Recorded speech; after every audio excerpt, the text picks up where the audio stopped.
fallecido. Fallecido no quiere decir que está muerto, sino con muerte cerebral.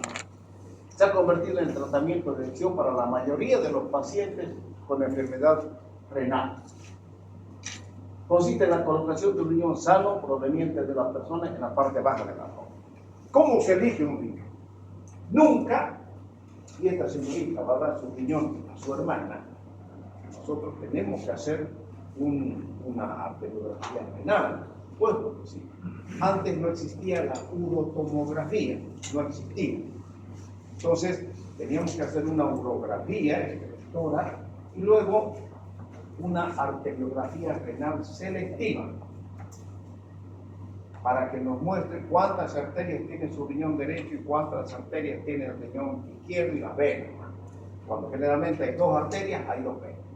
Y nunca el riñón bueno se da al receptor.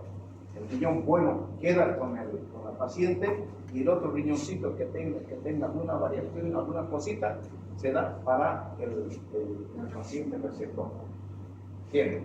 Entonces, eso es un punto que es muy importante tomarlo en cuenta. No se da el mejor riñón, no se dona el mejor riñón. Algunos pacientes reciben un trasplante renal después de empezar con diálisis, mientras otros, mejores aún todavía, si nunca han hecho una diálisis. ¿Cuál es la historia? En 1906, en la escuela de Lyon, Francia, se hace el primer trasplante renal proveniente de un cerdo. Ustedes que después del órgano fue removido por los vasos sanguíneos trombosados. ¿Por qué el cerdo?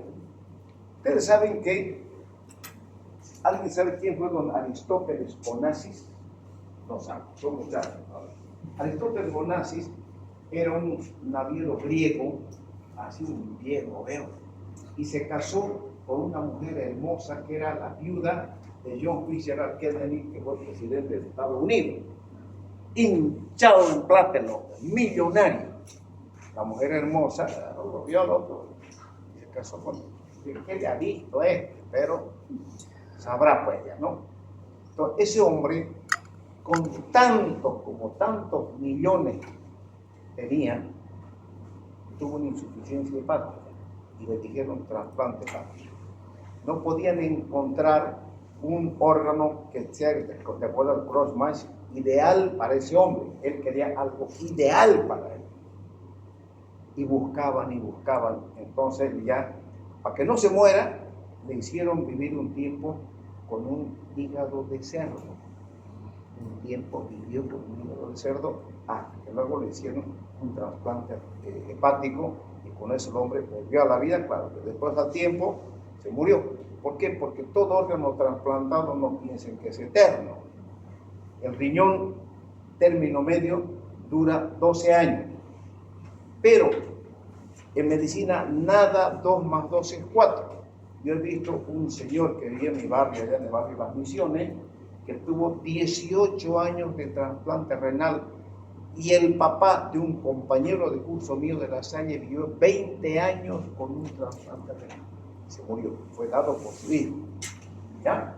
Entonces, en 1954, Paul Burrian logra el primer trasplante renal exitoso y duradero entre hermanos gemelos univitelinos. Son los que más se parecen.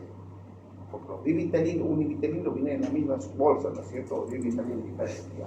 En 1957, la NARI en Argentina realiza el primer trasplante renal.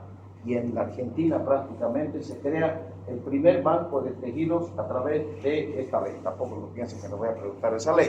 ¿Ya? En 1958 describió el complejo mayor, o sea, se describe HLA, Human Leukocyte Antigen, o sea, los antígenos leucocitarios humanos. O sea, esto es lo que caracteriza a cada uno de nosotros. Lo tenemos en esencia, ¿para qué? Para ver si yo soy compatible con esta señorita, con ese joven o con aquella otra señorita de allá.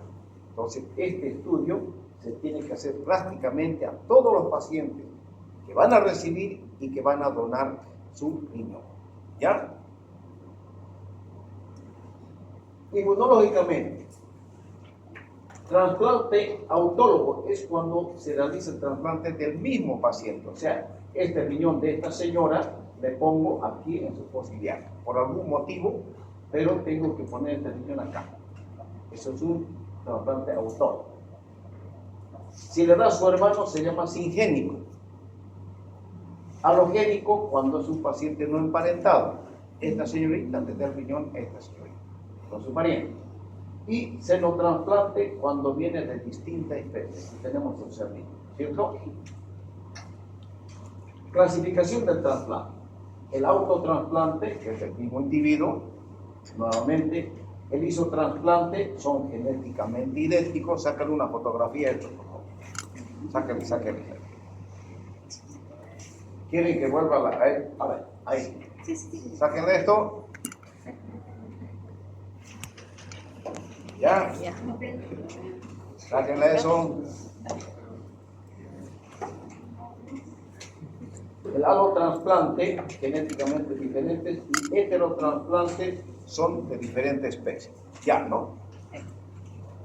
¿Cuáles son las indicaciones? Cuando hay una enfermedad crónica avanzada, sin importar la causa primaria.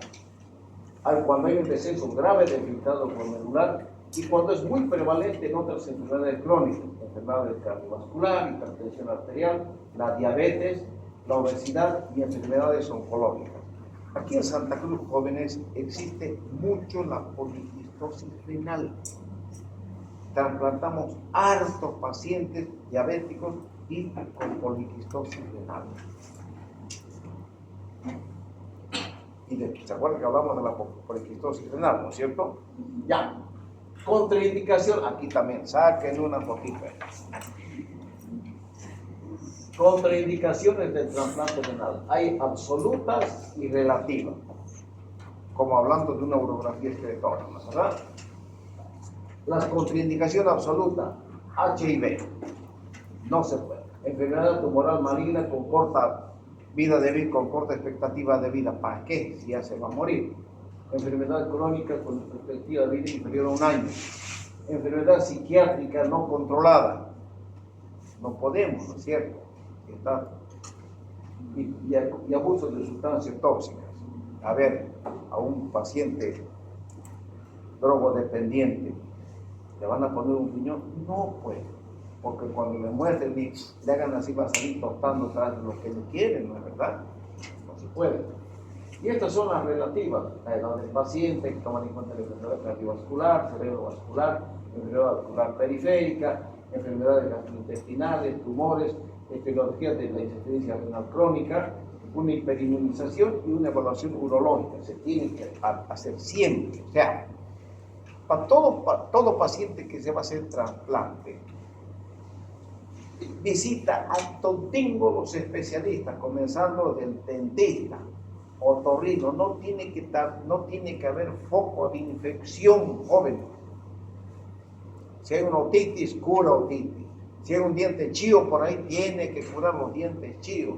En las mujeres, si personas que refieren, doctor, se me escapa la orina, me orino en la bombacha, entonces hay que solucionar el problema de cistoceles. ¿Por qué? Porque causa una infección urinaria. Cuando hay problemas, no puede entrar una mujer si no tiene un Papá Nicolau sano, un Papá Nicolau correcto. No tiene que haber enfermedades vaginales, no tiene que haber infecciones. En fin, pasa por todas las especialidades y el nefrólogo es el que comanda, lleva la historia clínica de ese paciente, donde ha visitado y tiene los informes de todas las especialidades. Que no hay causa infecciosa que nos pueda complicar este paciente. Tipo de trasplante. Los que no generan rechazo y los que generan, también tomen una fotito. Los que no generan rechazo, el autogénico y el isogénico. O sea, del mismo paciente y de su primo hermano, de su hermano, ¿cierto? Sin relación consanguínea, y el halogénico con relación consanguínea. Lo que genera rechazo es el halogénico, el que no es emparentado, el xenogénico, que viene de un animal, chango, y lógicamente dentro del halogénico con relación consanguínea. Tipo de rechazo: hiperagudo, agudo y crónico. Esto me interesa, jóvenes, que ustedes tomen en cuenta. Todo esto no les voy a preguntar. No. Pero sí tienen que saber que existe un rechazo hiperagudo, agudo y crónico. Esto ya son, para mí, cosas de la especialidad. Yo no quiero que ustedes salgan especialistas. Quiero que salgan que existe rechazo agudo o hiperagudo, agudo y crónico. Con eso para mí va. ¿De acuerdo? El hiperagudo, agudo y crónico. El hiperagudo: no realizado trasplante entre individuos de distintas especies o grupos sanguíneos que pueden haberse inmunizado previamente en embarazos o transfusiones sanguíneas. Aquí, ¿se acuerdan que les dije que un paciente que va a ir a un trasplante renal, si ustedes le hacen una transfusión sanguínea, no se imaginan el daño que le están haciendo? ¿Se acuerdan que tocamos este tema? ¿Por qué? Porque la sangre ya es considerado un órgano, ¿cierto? Entonces, no pueden ustedes hacer eso en este tipo de pacientes. Agudo, eligiendo donante, bueno, entonces, el tratamiento para el hiperagudo, no hay tratamiento, porque el hiperagudo, ustedes ponen el riñón, inmediatamente se vuelve negro, se necrosis, no sirvió para nada. En cambio, el agudo, da tiempo al nefrólogo de utilizar una serie de drogas para tratar de salvar el riñón. Y el crónico, que puede presentarse en cualquier momento en el postoperatorio. ¿Por qué? Porque no es cuestión nomás de trasplantar, poner el riñón y decirte chao, nos vemos. Jóvenes, cuando yo estaba haciendo esos trasplantes, se necesitaban mínimo $500 mensuales para solventar los gastos en la compra de drogas para mantener ese riñón funcionando. O sea, no había. Por eso había que trabajar con el servicio social. Si no tenían condiciones, no se haga. ¿Para qué? ¿A qué va a sacar el riñón de su hijo? Lo va a perjudicar si no tiene condiciones económicas para mantener un riñón. Por eso es que nosotros comenzamos a hacer para las instituciones, organizamos bien, se habló con la dirección de la gerencia médica, que esos medicamentos en aquellos pacientes trasplantados no pueden faltar el Bademecum de la institución, porque son asegurados. Y los particulares, solamente la gente platuda se trasplanta. Los viejas, no, ¿por qué? ¿De dónde van a conseguir mantener un órgano así? Aquí va una historia. Un joven tenía 32 años, y chicatero. Echaron en plata con una mujer hermosa. Se trasplantó y tenía casas y casas. Y se decía, oye, porque él decía, no, en mi caso, una casa hermosa, comida, padre, hasta paisano. ¿De dónde en otros campos uno iba a estar comiendo paisano? ¿De dónde? Se invitó este whisky etiqueta azul. Miércoles. Le echamos fuera. Etiqueta azul. Bueno, oye, le dije, a ver, caso directo como un trasplante de cualquier órgano sólido tiene la característica particular que se realiza en 3 etapas. Bien marcado: la ablación, la cirugía de banco y el implante. La ablación quiere decir retirar el órgano. La cirugía de banco son todo lo que realiza el nefrólogo. Tiene que lavar los riñones, sacar toda la sangre del riñón, y ahí en la mesita el cirujano vascular son muy hábiles, de 2 arterias convierten una, de 2 venas los en una sola vena, la alargan las venas. La vena renal del lado derecho es mucho más corta que la del lado izquierdo. Entonces los vasculares, el doctor Bellano es una persona muy hábil, pues sigue trabajando. La ablación renal es la obtención de un órgano proveniente de un donante en condiciones vitales que permitan su posterior implante en el receptor. Nosotros hacemos una lumpectomía para sacar un riñón. En el lado derecho no hay problema y en la mujer no hay problema, pero en el hombre, en el lado izquierdo, que es el más alto, hacemos una costotomía, se saca un pedazo de costilla para llegar al riñón. ¿Por qué? Porque no tenemos que tironear y tenemos que sacar se levanta y el riñón tiene que salir solo con la cápsula, nada de tejido adiposo, no tenemos que dejar. ¿Por qué? Para evitar y facilitar la recepción de ese órgano. Evitamos rechazo, o sea, tiene que estar bien sacado del riñón. Esta puede realizarse en un donante vivo o en un donante cadavérico. Ya saben, un cadáver no quiere decir que está muerto, sino está descerebrado, ¿ya? O sea, corazón batiente, es decir, con muerte cerebral. Está intubado y está funcionando el corazón, todo, menos, esto funciona menos, ya.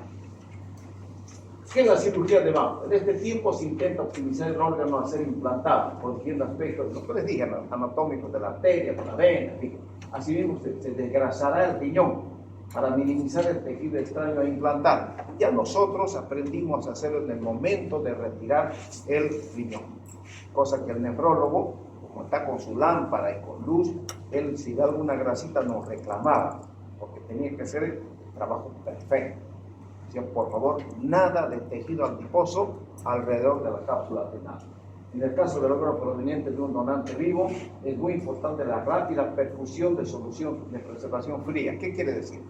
Se saca el riñón, al momento de sacar, ya estamos con la arteria, la vena, el ureter ya lo seccionamos, la orina está escurriendo, no hay ningún problema, y dice 4 minutos. ¿Están listos? Ya está el suero del nefrólogo colgadito, listo, frío, y dice 1, 2, 3, vamos. Entonces se clampea la arteria y la vena, ya está puestingo ahí, dice ya, se clampea y se corta arteria, vena, y se saca el riñón, se le entrega al nefrólogo, el nefrólogo se va y ya nomás cateteriza la arteria y la vena. Por la arteria meten un líquido frío para sacar toda la sangre que está dentro del riñón. Mete a presión y uno ve cómo la sangre va saliendo por la vena. Mete y saca, mete y saca, mete y saca. Por lo menos, esa vez utilizaba hasta 4 o 5 frascos, pero dejaba sin nada. Y salía el líquido que entraba, salía limpiecín.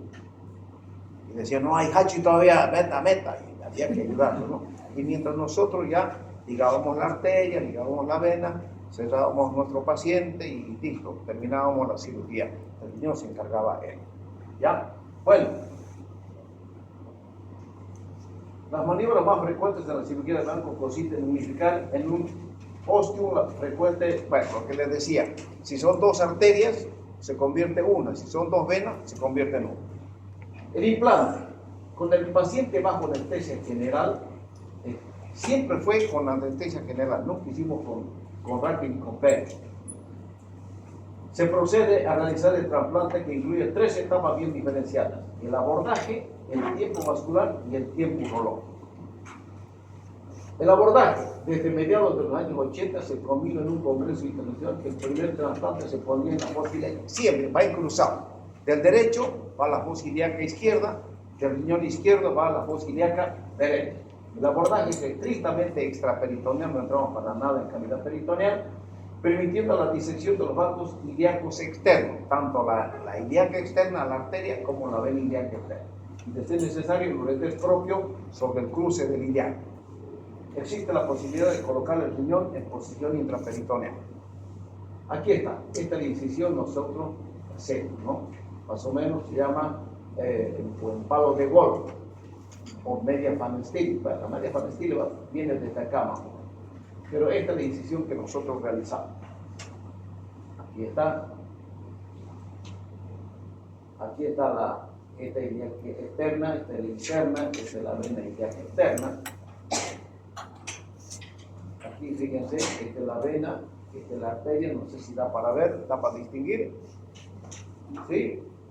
Esta es la vena, perdón, aquí está la arteria y esta está la vena. Así queda el riñón. Nosotros, esta grasita alrededor del ureter es para mantener y respetar las arterias y las venas, la vascularización del ureter.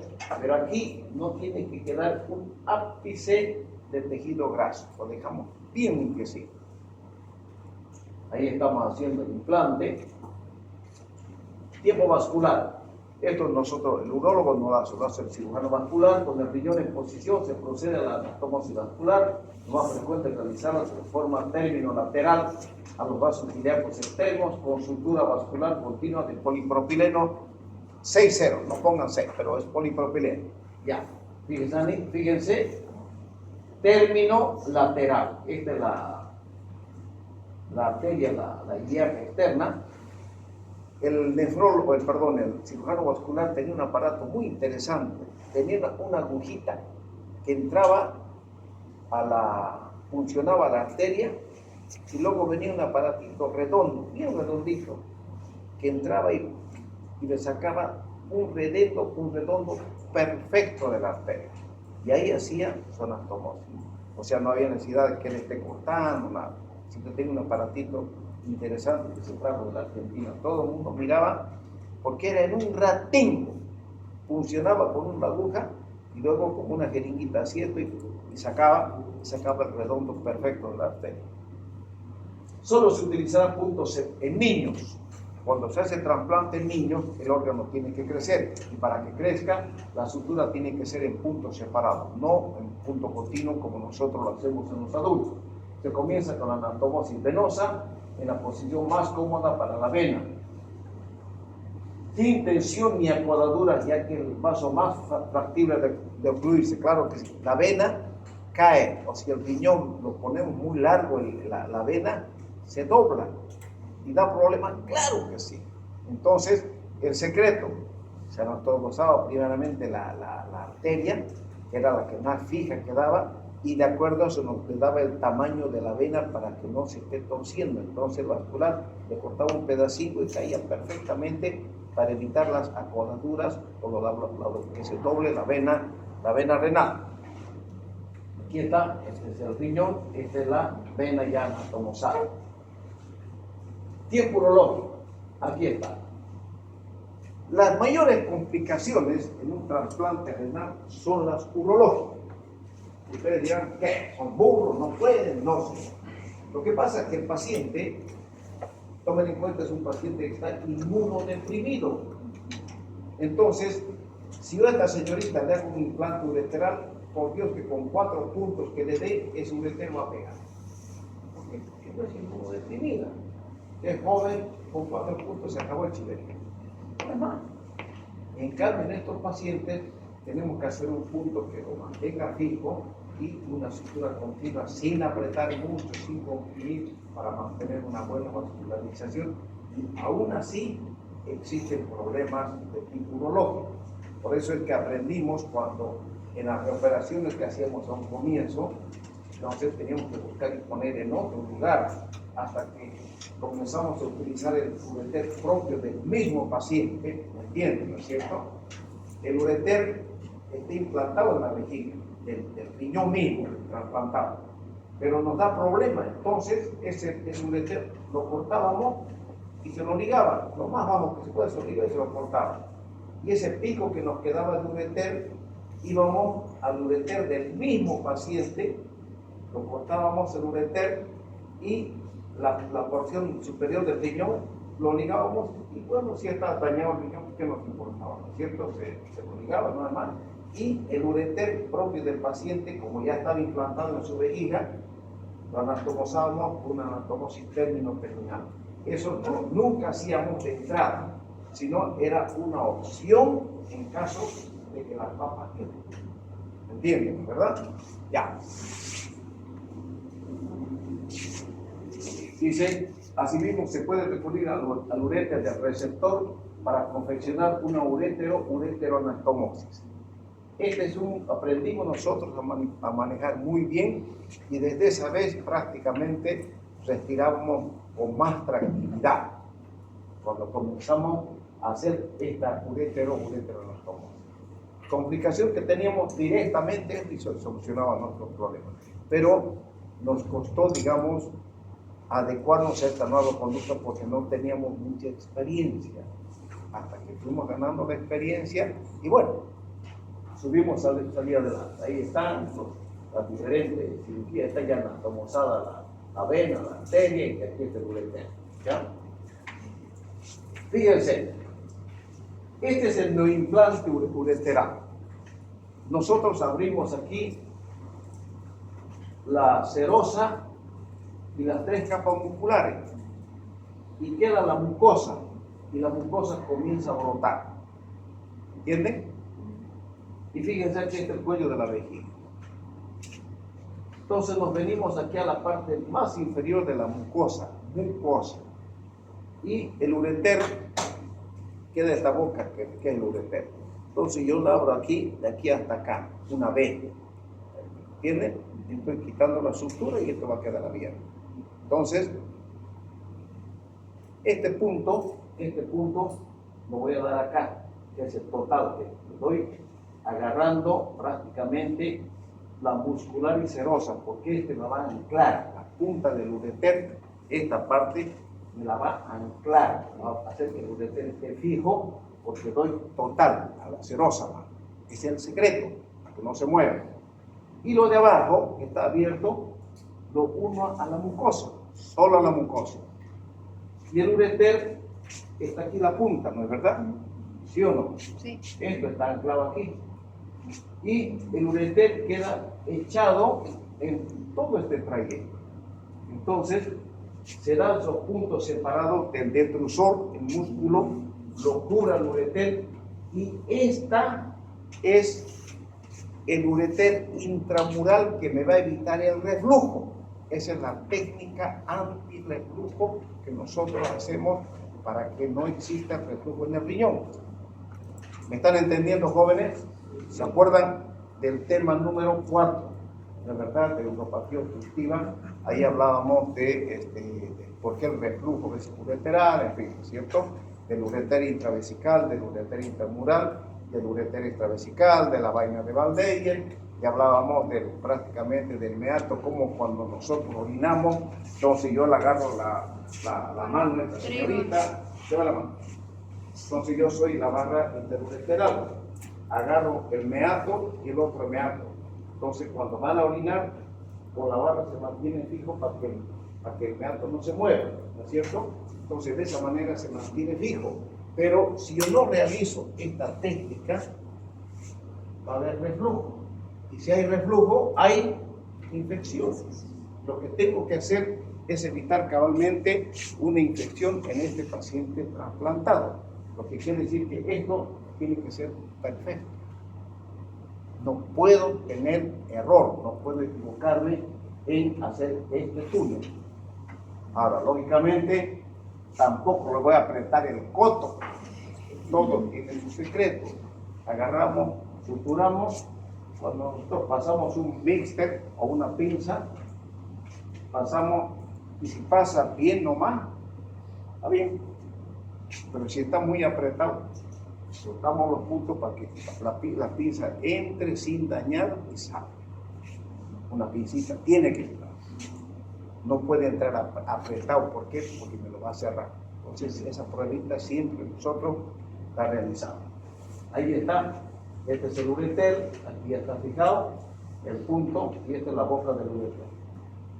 Este es el doble J. Nosotros que utilizamos, una vez que hemos suturado una parte, hemos anclado esto, suturo una parte del ureter y la otra parte está abierta, meto el ureter a la vejiga y al riñón y encima lo cierro.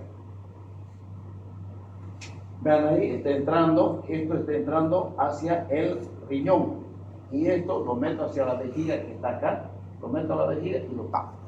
Entonces, el ureter me sirve para mantener la boca del ureter abierta y cicatrice con la boquita abierta, con la anastomosis del ureter a la vejiga abierta. Una vez que yo pasan unos 15 días, 10 días, 15 días, nosotros metemos el cistoscopio, sacamos el doble J y se acabó. Bueno, o si quiero puedo dejarlo unos 20 días, un mes, no hay ningún problema. Hasta 3 meses puedo dejarlo sin problema. Pero ya saben que como es un cuerpo extraño, nos puede dar lugar a la formación de cálculo. Ahí está, ya entró en vejiga, ya está en el riñón y con esto lo tapo. Para mantener el doble J, para mantener la boquita abierta y como tiene huecos el doble J, entonces facilita el tránsito del riñón hacia la vejiga. Ahí está trasplantado el riñón, esta es la vena, esta es la arteria y este es el ureter implantado en vejiga. Esta es la incisión que queda en el paciente.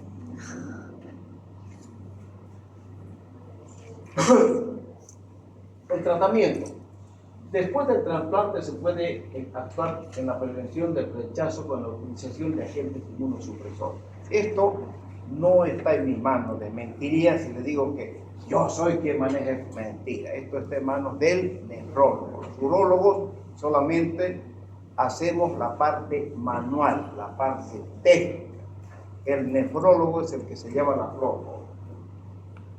Utiliza inmunosupresores y tratan sobre el sistema autoinmune. Es necesario tener en cuenta que los pacientes inmunosuprimidos presentan problemas de disminución de defensa frente a todo tipo de organismos patógenos y de desarrollo de determinados tipos de tumores.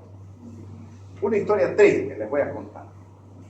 Resulta que en el Hospital San Juan de Dios existía un colega muy apreciado, una misión, que se había hecho su trasplante en el Brasil. Imagínense cómo será la vida. Mientras hay insuficiencia renal, el paciente sufre. Es joven, pero una vez le hace el trasplante renal, el paciente vuelve a la vida, se casó, tuvo hijos, en fin, la vida sexual, vida completamente normal. Ocurre esas cosas, por eso es que si están inmunodeprimidos y toman ese tipo de medicamentos, pueden desarrollar cualquier cáncer, pueden desarrollar. Cualquier enfermedad pueden tener. ¿Por qué? Por el uso constante de esos medicamentos inmunosupresores. ¿Ya? ¿Cuáles son los inmunosupresores en el trasplante renal? Inhibidores de la calcineurina, antimetabolitos inhibidores, la azathioprina, pueden ser de la azathioprina, los esteroides, mantenimiento de dosis bajas y escasas respiradas, y la inducción con anticuerpos. Este medicamento, Bacillizumab y Dagrixumab, unas ampollas, yo ni sé, no sé cómo se utiliza, pero jóvenes, cada ampolla es un año, estoy hablando hace muchos años, 4.500 a 5.000 bolivianos cada ampolla. Y alguna vez, no se hablaba de mi aquí en Uruguay, en Argentina, se cobraba en paquete, por paquete. Pagaban y nosotros le dábamos absolutamente todo. Venía, pagaba, nosotros le dábamos todo, volvía con su riñón, caía en Argentina, compraba sus medicamentos. Jóvenes no les visto económicamente, nos fue muy bien, no bien, muy bien. Pero ya les digo que con todo ese bien. Y cuando utilizaban estos medicamentos, nosotros creíamos miércoles, se va a gastar nuestra plata, oye. Pero el uso de estos medicamentos, lógicamente, es cuando estos otros han sido en efecto. Inmediatamente usaba todo esto, ¿para qué? Para que el paciente vaya por toda condición. Y con esto prácticamente veíamos cómo los pacientes mejoraban considerablemente. Unos 3 días, imagínense, de esto son 15.000, son 45.000 bolivianos para mejorar al paciente y ponerle buena condición. Era carísimo, pero ¿para cuánto costaron? No sé, ni idea. Bueno, jóvenes, entonces con eso terminamos.